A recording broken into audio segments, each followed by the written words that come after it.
Start camera action. పవిత్ర గోదావరి పుష్కరాల్లో 29 మందిని బలిగొన్న వ్యక్తికి భక్తి ఉందంటే నమ్ముతారు. స్వామి వివేకానంద కళ్ళ కనమన్నాడు కానీ కథలు జగమనలేదు.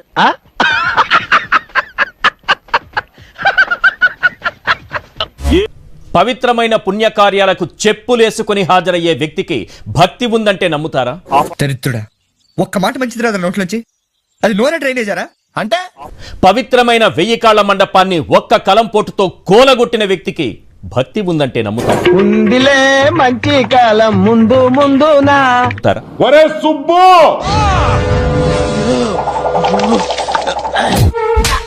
చెప్తానాయల్లా, నీ వల్ల కదా నా జీవితం సంకనాకపోయింది. వెంకటేశ్వర స్వామి లడ్డులో గొడ్డు మాంసం పెడతారా? అవునా, నిజమా?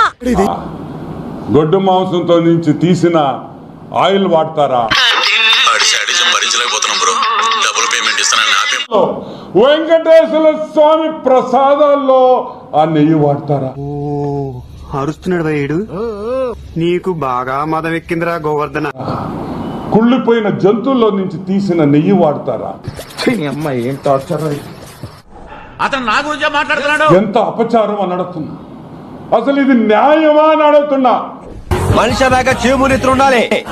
నీకు చేసే దమ్ము లేకపోతే అని మూసు కూర్చో. ఇప్పుడు తిరుమలకు వచ్చే నెయ్యి కల్తీ జరిగిందంటూ ఇంకో డైవర్షన్. నువ్వు ఇంతకు మించి దిగజారవన్న ప్రతిసారి యు ప్రూవ్ మీ రాంగ్. ఇది నిజంగా అన్నిటికన్నా ఇంకా ఆశ్చర్యం కలిగించే పెద్ద డైవర్షన్. ఏంటి తెలియక అడుగుతున్నాను, ఇదో బతుక చెప్పండి. ఎందుకనంటే చంద్రబాబు నాయుడు అనే వ్యక్తి ఎంత దుర్మార్గుడు, ఎంత అన్యాయస్తుడు అని అంటే,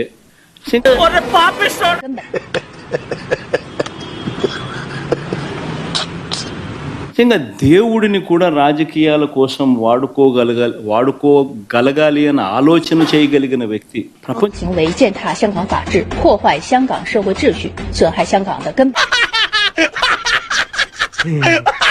చరిత్రలో ఎవడు ఉండడు. ఇంత అన్యాయస్తుడు ప్రపంచ చరిత్రలో ఎవడు ఉండడు.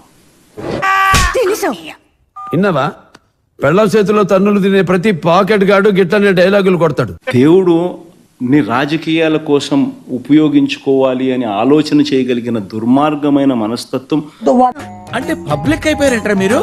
బరితెక్కించేశారా? ఒక చంద్రబాబు నాయుడు గారికి మాత్రమే ఉంటాయి. ఆ గోవిందుడు ఏం పాపం చేశాడని మేము అడుగుతున్నాం. మీరు సరిపోయింది. హీరో విలన్ కొట్టుకుని కమెడీని చంపేసినట్టు నా మీద పడతారేంటి? ఇదేనా మీ పాలన? మూర్తి గారు, ఇలాంటప్పుడే గుండె రాయి చేసుకో.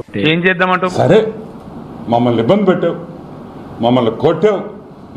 వాడు అడగకుండా మీరు ఎందుకండి సలహా ఇవ్వడం? అడగకుండా ఇచ్చేదాన్ని సలహా అంటారు. కెలుక్కుంటే వచ్చేదాన్ని. ఆ స్వామి ఏం పాపం చేశాడు? జగన్మోహన్ రెడ్డి వాళ్ళ బంధువులు దేవుణ్ణి నమ్మరు. మేము పదే పదే చెప్తున్నాలో అన్యాయాలు జరుగుతున్నాయి, వీళ్ళకి అసలు వెంకటేశ్వర స్వామి మీద నమ్మకం లేదని ఆ రోజు అన్నాం. ఈ రోజు రుజువు. నేను చెప్పటంలా, గుజరాత్ లో ఉండే వాళ్ళ మెయిన్ హెడ్ క్వార్టర్స్ ఉండే గుజరాత్ వాళ్ళు చెప్తున్నారు మీరు దొంగతనం చేశారని. లక్షణమైన కుటుంబాల్లో వెలిగే జ్యోతుల మధ్య ఎంత పెద్ద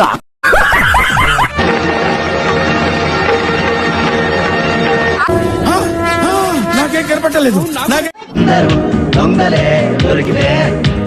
దీనికి మీరు ఏమంటారు సార్?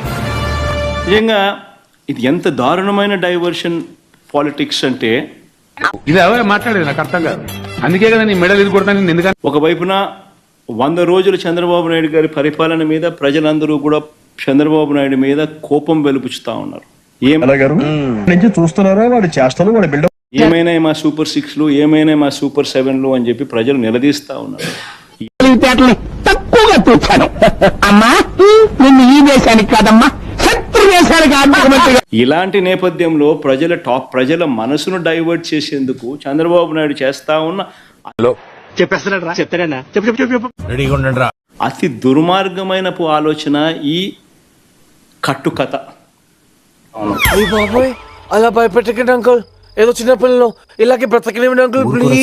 తిరుమల శ్రీ వెంకటేశ్వర స్వామి పరిధి 7 కొండలు కాదు 3 కొండలేనని కోర్టులో కేసు వేయించిన వ్యక్తికి భక్తి ఉందంటే నమ్ముతారు.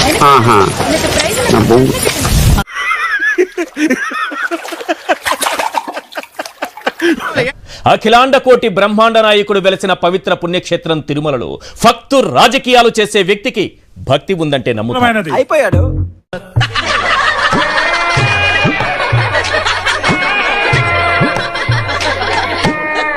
తన రాజకీయ అవసరాల కోసం తిరుమల పుణ్యక్షేత్రాన్ని వాడుకునే వ్యక్తికి భక్తి ఉందంటే నమ్ముతారా? అలాంటి వ్యక్తి తిరుమల శ్రీవారికి ఎంతో ప్రీతిపాత్రమైన లడ్డూపై విషం కక్కాడు. ఎంత ఘోరం జరిగిపోయిందిరా. ప్రపంచవ్యాప్తంగా ఉన్న భక్తుల మనోభావాలు దెబ్బతీశాడు. జనం బలమా, మనం ముదుర్లైతే వాళ్ళు మహాముదుర్లు మన వెనుకున్నట్టే ఉంటారు, కానీ ఉండరు. వాళ్ళకి ఇటు కంఫర్ట్ అయితే వెళ్ళిపోతారు. నిజంగానే తిరుమల శ్రీవారి లడ్డూ ప్రసాదంలో జంతువుల కొవ్వు కలిపితే మైకు ముందు మాట్లాడకుండా యాక్షన్ గుజరాత్ లో ఉండే వాళ్ళ మెయిన్ హెడ్ క్వార్టర్స్ ఉండే గుజరాత్ వాళ్ళు చెప్తున్నారు మీరు దొంగతనం చేశారని.